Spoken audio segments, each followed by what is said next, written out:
Okay, welcome to this month's webinar. I am very, very excited for what we are going to talk about today. And specifically, we're going to be covering growing your product reviews on Amazon in 2021.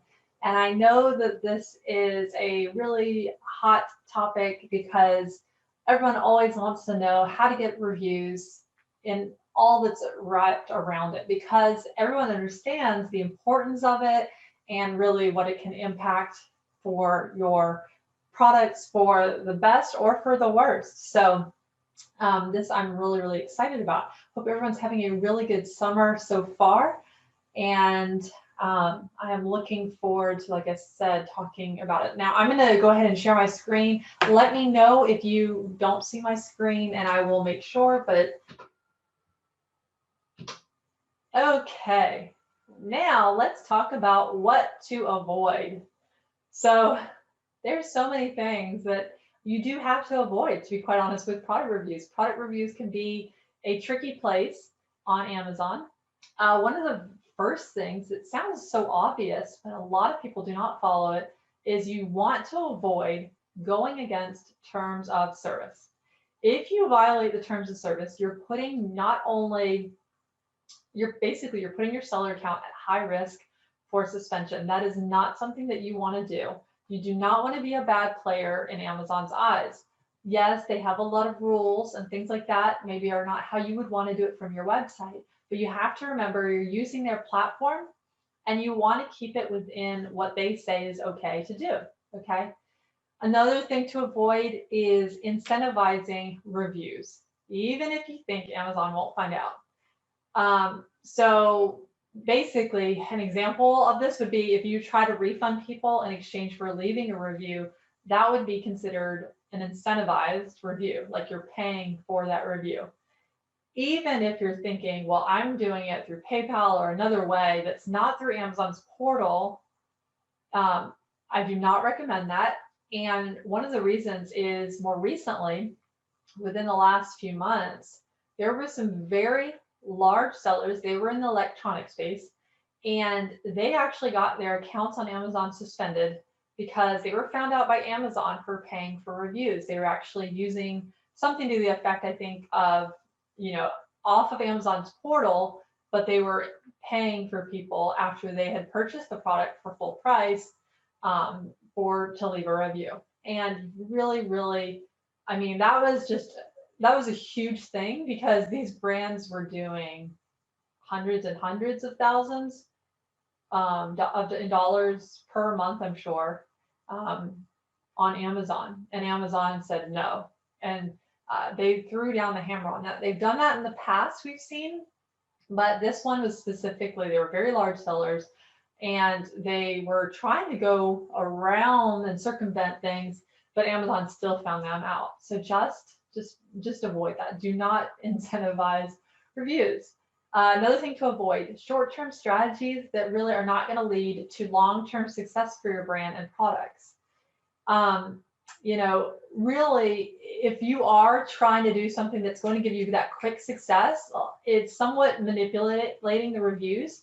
So you're obviously going to be putting your account at risk, but then you're also actually missing out on helpful information that customers are trying to share with you. So of course, there's always things that you just kind of wonder, like what people are saying or what's going on with that review. But just remember, like that is really helpful to know. And there might be things that need to be changed about your product or about the way you ship it into Amazon or something that is really, really helpful to know. Um, and yeah, so that's just something that you really want to keep the long term in mind. It'll keep you in good graces with Amazon itself. And it will also just help you to really make sure you're offering the best version of your product and products that you can. Really listen to what people are saying on there. Of course, it's easy to see, oh, they just left a 1 star. Like there's like extremes that seem to leave reviews, but pay attention to those. People want to be heard, and you really want to build success for your brand in the long run. So really listening to those is important. Another thing to avoid is don't request reviews too soon. Um, you know, For instance, for health and personal care brands, when someone has to experience and use the product, you usually don't want to ask them the day after it was delivered their opinion of the product because they haven't experienced it enough. If they've just started using something and it does take time for them to see maybe results or an impact on improvement for whatever problem and benefit it offers, like problem it solves or benefit it offers, then make sure to take into account that with your products. Your products really well. Think through at what point is it best to really, make sure that the customers have used it to then be able to give some really solid feedback instead of, I don't know, I haven't used it. I actually see reviews like that sometimes.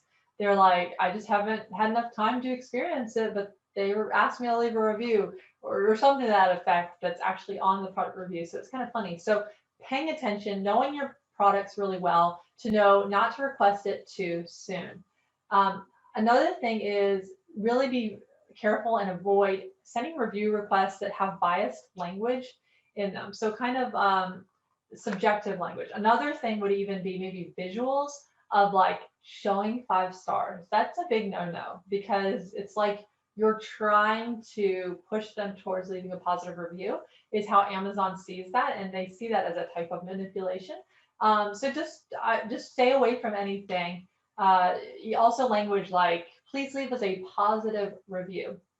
Typically, there's going to be issues that are going to come along with doing that. It's going to be seen as very biased and subjective language, and Amazon does not want that. You want to use more things like, we would love to hear your honest feedback, your voice heard, or whatever you want to say that speaks to your customer avatar. Make sure to write that in, have that included in the way that you request product reviews. And then the last thing to avoid, and I've already kind of touched on this, but don't avoid reviews. Don't just say, okay, I'm not going to look at these. Now, obviously, you do have to be careful with your mindset on things. I understand it can be hard, especially if you're a smaller brand and company. You really don't like seeing any those 1 to 2 or even 3-star reviews come in. But you really want to look through those reviews, see if there's issues with maybe damaged packaging that I've already mentioned. Then you could innovate and think, okay, there's maybe a stronger type of packaging that would protect our product better that we could send into Amazon. And like I said, is maybe there a newer improved version needed? All these things. So just make sure to avoid ignoring them. You definitely want to pay attention to them on Amazon. A small percentage of people do leave reviews, but you're getting it from people that have not necessarily, maybe it's their first time buying your product and experiencing it, or maybe they are repeat buyers, but they're not buying it from your website. So they may be less biased because usually when they're on your website, they've come to trust you even more and they really want to just buy from you. So you're going to really be getting some insightful reviews on Amazon. So make sure, like I said, to pay attention and not ignore this.